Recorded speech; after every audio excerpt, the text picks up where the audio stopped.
Good morning. Today we are going to be talking about doing a roof layover. We're going to be covering over the existing roof. And whenever you do this, there's a certain way you got to do it. Otherwise your roof's not going to look very uniform. It's not going to look flat. It's just not going to look very good. Layovers is not something we do very often, but on this particular house, that's all they want to do is get the shingles and put another layer over it. So that's what we're going to be talking about today. See you in the next video.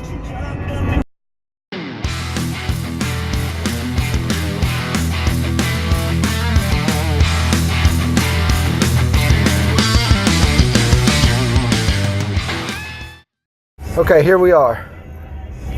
This right here is the house that we're going to be recovering today.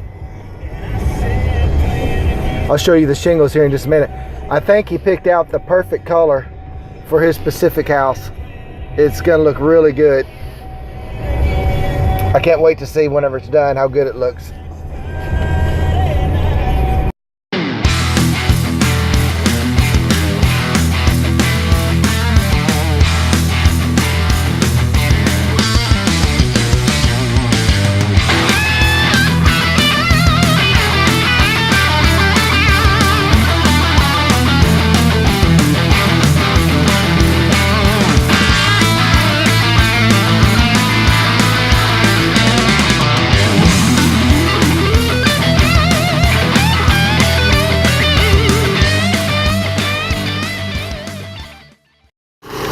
Okay, we're back up on the roof now. We've gotten about half the front of the roof done. You see the shingle color. I don't know how good you can see it in this video, but like I say, it's a good match for the house because you can see how the house has like a reddish tint, and these shingles has a lot of the reddish tint in it as well. So it looks really good. I just drove in here a few minutes ago from the street, and the shingles really match up really good. So let me take you over here and show you how we're doing this recover. So that way whenever we get done, everything looks flat and smooth and you can't tell that it is a recover.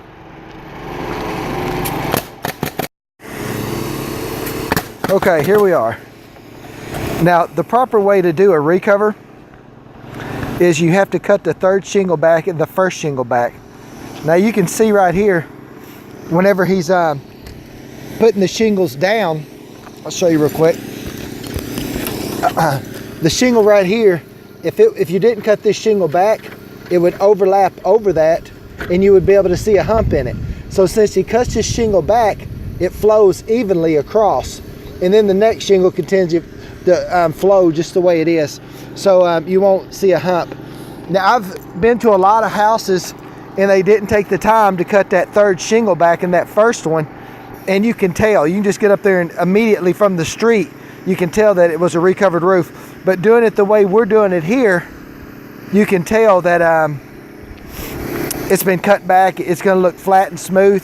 You can tell just by looking down the roof line. Everything is flat. You can't see any humps in it. So if you're gonna do a recover, you wanna make sure you do it properly. So that's the way you do it. When it comes to laying over your old roof, you don't want to do it if you've already got 2 layers. So if you just got 1 layer, it's okay to go ahead and put down another layer over that layer of shingles. But it's really best not to do it. You're only going to save a lot of times just a few $100s. Typically on the average size roof, you're going to save maybe $300 to $700 is what you'd save just by recovering it.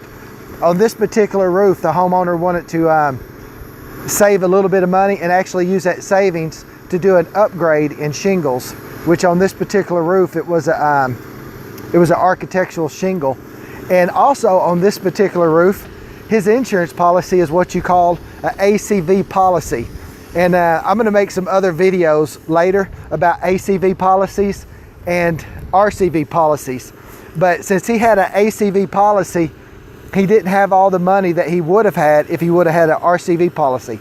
So his funds was limited with his insurance on what he could and could not do. But like I say, I'll make another video on that later, so that way you'll know exactly what I'm talking about. But in my opinion, if you can, always go ahead and tear off all the shingles off your roof and put a new layer on there. That works the best and it's not that much more expensive. But anyways, That's all I have for now. And remember, make your roof great again with Acumen Contracting. Talk to you later.